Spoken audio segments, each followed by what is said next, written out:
Good afternoon, everyone. Today we will be seeing a new unit in our subject Polymer Technology.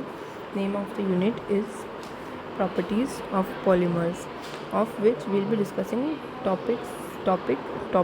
techniques of polymerization and its classification. So before moving to the techniques of polymerization, let's see what polymerization means.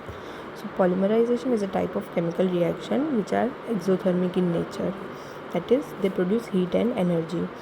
And the main concern during this type of reactions is to effectively dissipate the heat.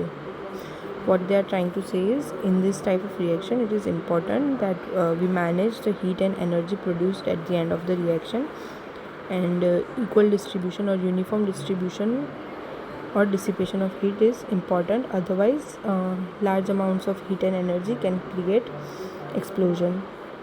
Also, heat sensitive polymer products would not be good for use, so it is important to manage the exothermic nature of these reactions. Next, we will see the classification of polymerization processes.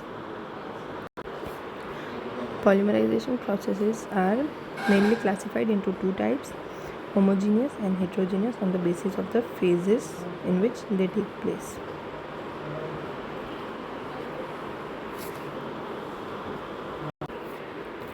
So we were talking about two main types, homogeneous and heterogeneous. Yes, and these two types, homogeneous and heterogeneous, both are further categorized into two types. Homogeneous polymerization is categorized into two methods, namely bulk polymerization and solution polymerization, whereas heterogeneous is categorized into emulsion polymerization and suspension polymerization. We'll be discussing all these four methods one by one in detail, starting with bulk polymerization. Bulk polymerization, also known as mass polymerization, is carried out by adding a soluble initiator to pure monomer in liquid state. The monomer here is taken in liquid state and initiator is dissolved in it. The initiator should dissolve in the monomer. As I said, the reaction is initiated by heating or exposing to the radiation. As the polymerization proceeds, and yes, along with radiation, the solution is kept under agitation for proper mixing and proper heat and mass transfers. Now, as the polymerization reaction proceeds ahead, the mixture starts to become viscous. The viscosity of the solution starts to increase, and thus it becomes difficult to agitate such a mixture. The reaction is exothermic and wide range of molecular masses are produced. It is an exothermic reaction and very broad molecular weight polymer products are obtained as a result of bulk polymerization. This process can be used for free radical polymerization and condensation polymerization. So these are the examples where bulk polymerization are used. An example of bulk polymerization would be PVC resin, polyvinyl chloride. Vinyl chloride is polymerized. Vinyl chloride monomer is polymerized using bulk polymerization. We can see in the figure here, as we discussed, only monomer and initiator is required to carry out bulk polymerization. Further, we have advantages and limitations of bulk polymerization. Here the system is simple and requires thermal insulation. Only two things we require, that is monomer and initiator, to carry out bulk polymerization. So the system is simple and easy to execute. Polymers obtained are pure. The products obtained are of high purity. Large castings may be prepared directly, and molecular weight distribution can, yes, this point is to be noted that as I said earlier, that only monomer and initiator are needed to carry out bulk polymerization. But along with these two things, as and when needed, if we add chain transfer agent, we can change the molecular weight distribution easily in bulk polymerization, as the fourth point here discusses. Next is the product obtained has high optical clarity. Now, disadvantages or limitations of bulk polymerization. Heat transfer and mixing becomes more difficult. We discussed that as the viscosity of the solution increases, it becomes more and more difficult to agitate such a viscous mixture. The problem of heat transfer is compounded by highly exothermic nature of free radical polymerizations. Because these type of reactions are highly exothermic in nature, so problem of heat transfer is to be solved, and dissipation and distribution is to be kept as uniform as possible. Yes, another disadvantage of this type of polymerization is that, which is not mentioned here, is that diffusibility of growing polymer chains become restricted, and as the medium gets viscous, also the rate of polymerization increases enormously because of that. And because as a result of increase in polymerization rate, a phenomena called autoacceleration takes place, as a result of which explosion can take place, and uncontrolled exothermic reaction can also take place. Another limitations are very low molecular weights and gel effect is absent. Moving to second type of polymerization, that is solution polymerization. In solution polymerization, monomer is dissolved in a suitable inert solvent. Unlike in bulk polymerization, monomer was in liquid state. Here the monomer is dissolved in a suitable inert solvent along with the chain transfer agent and initiator. So the limitations which we discussed for bulk polymerization, this process mainly tries to overcome those limitations. This method is used to solve the problems associated with bulk polymerization because solvent is employed to lower the viscosity of the reaction. One of the problems we saw in bulk polymerization was the high viscosity, and due to which mixing was getting difficult. So here this polymerization tries to lower the viscosity of the reaction and thus help in heat transfer and reduce autoacceleration. So it is overcoming two of the disadvantages which we discussed. It requires the correct selection of solvents, but here correct selection of solvent is important. Both initiator and monomer should be soluble in each other and suitable for boiling points regarding the solvent removal steps. This is a representation of how this reaction takes place. Monomer is added to an inert solvent, initiator is added, and polymerization reaction takes place where heat is generated, and as a product we get polymer and solvent. Polymer is our required product and we remove solvent. Further, here are the advantages and disadvantages of solution polymerization. First one, solvent has low viscosity, reaction mixture can be stirred. So because of having low viscosity, easy stirring or easy mixing of solutions is possible. Solvent acts as diluent and aids in removal of heat of polymerization. As we use solvents in this type of polymerization, it also helps in diluting the heat that is generated in this reaction. Solvent reduces viscosity, making processes easier. Thermal control is easier than in bulk and cheap materials for the reactors. So from the economic point of view also, solution polymerization is better. Now the disadvantages here are reduced monomer concentration. Yes, because we are using solvent, dilution is happening, and because of that monomer concentration is also decreasing, which results in decrease in rate of reaction and degree of polymerization. Mobility is reduced and this can affect termination events. Solvent may terminate the growing polymer chain. So comparatively low molecular chain polymers we will be getting from solution polymerization. Difficult to remove solvent from final form, causing degradation of bulk properties. As we saw here, we get polymer and solvent as product here, so there are some difficulties to remove solvent from final form. small yield per reactor volume, the requirement for a separate solvent recovery step, same.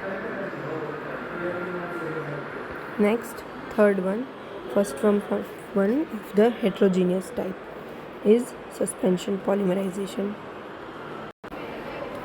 So the third method or technique is suspension polymerization, also known as bead polymerization or pearl polymerization. Here only water insoluble or slightly soluble in water monomers are used, can be polymerized by this technique. The monomer is suspended in water in the form of small droplets, which are stabilized and prevented from coalescing by using suitable water-soluble protective colloids, surfactants by stirring. So what happens if the monomer is insoluble in water? As we said, only insoluble or slightly soluble water is monomer which are insoluble or slightly soluble in water. That type of monomer are used in suspension polymerization. The water phase becomes the heat transfer medium. Viscosity changes very little as the monomer converts to polymer. So the heat transfer is very good. Whereas in this system, the monomer must be either insoluble in water or only slightly soluble in water, so that when it polymerizes, it becomes insoluble in water. The behavior inside the droplet is very much like the behavior of bulk polymerization. But since the droplets are only 10 to 1000 microns in diameter, more rapid reaction rates can be tolerated without boiling the monomer. So here 4 main things we need to carry out suspension polymerization, that is monomer, initiator, stabilizer and solvent, water here. And the initiator are soluble in monomer. Initiators should be such which are soluble in monomer, and here each monomer droplet is separated, isolated, and thus it acts individually as independent bulk polymerization is taking place. The continuous aqueous phase separating the monomer droplets acts as efficient heat transfer medium, and since we use water as the heat transfer medium, the process is also economical as compared to solution polymerization, where we have to use specific solvent for specific monomers. So here we see entire bulk of the monomer as divided into small tiny droplets, each acting or each carrying out its own bulk polymerization.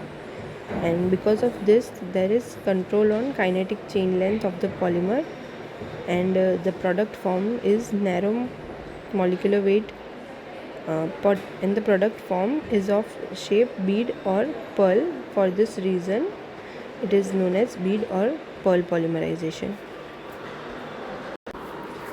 The examples of this type of polymerization would be polystyrene beads or polyvinyl acetate beads, which are formed by suspension polymerization. Here is the graphical representation of what or how the suspension polymerization occurs. So water, monomer, initiator and stabilizer are added, and what we obtain as final product is our required polymer beads.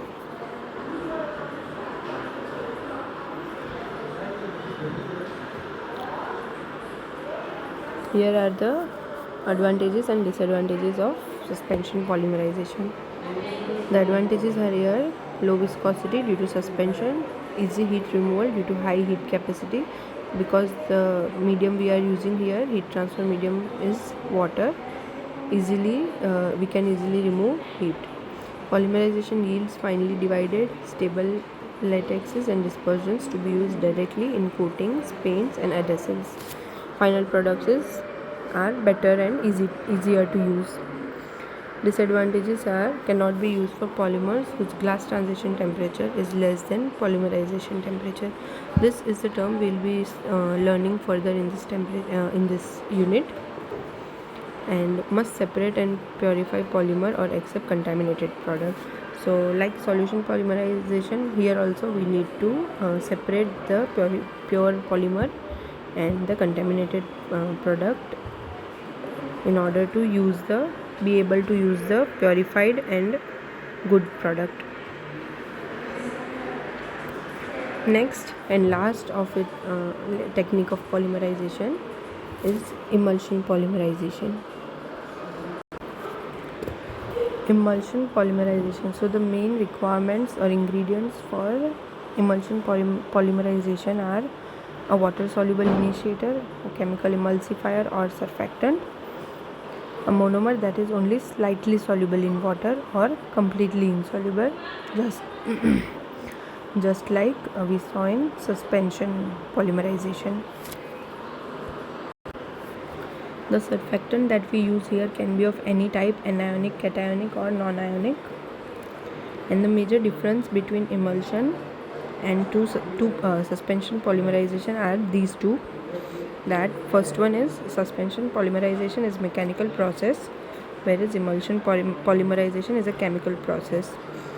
Suspension polymerization must have stabilizing agent until the droplets are far apart, whereas emulsion polymerization requires surfactant to do that job for it.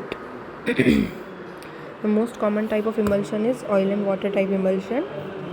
The droplets of oil are emulsified in a continuous phase of water. So here we consider oil as our monomer, and the monomer are emulsified using surfactants. Water soluble polymers such as certain polyvinyl alcohols, hydroxyethyl cellulose are used to act as emulsifiers or stabilizers. The main purpose of using surfactants in this type of polymerization is that it lowers the surface tension at the monomer water interface and facilitates, that is initiates emulsification of the monomer in water. And because of the low solubility of surfactants, it gets fully dissolved only at low concentrations. Beyond a particular concentration, the excess quantity does not get dispersed, but it forms aggregates which are known as micelles, and equilibrium is set between dissolved surfactant molecules and aggregated one. The highest concentration where all the molecules are in dispersed state. So when all the molecules are in dispersed states, the highest concentration or that concentration beyond which micelle formation is possible is known as critical micelle concentration, denoted as CMC. So reaching the critical micelle concentration is important to form micelle, and if this reaction will give good result only if micelle formation takes place, which is important part of this reaction. Next we have advantages and disadvantages of this type also. So high molecular weight polymers can be made at fast polymerization rates. So in bulk polymerization, one of the disadvantages was high molecular weights of polymer, but in emulsion polymerization method we can achieve high molecular weight polymers, and that too at fast rates. In others lie a trade-off between molecular weight and polymerization rate. Yes, as I said, in other methods either we can have high molecular weight polymers or we can have good polymerization rate, but in this method both are good. The continuous water phase is an excellent conductor of heat that allows the heat to be polymer molecules are contained within the particles.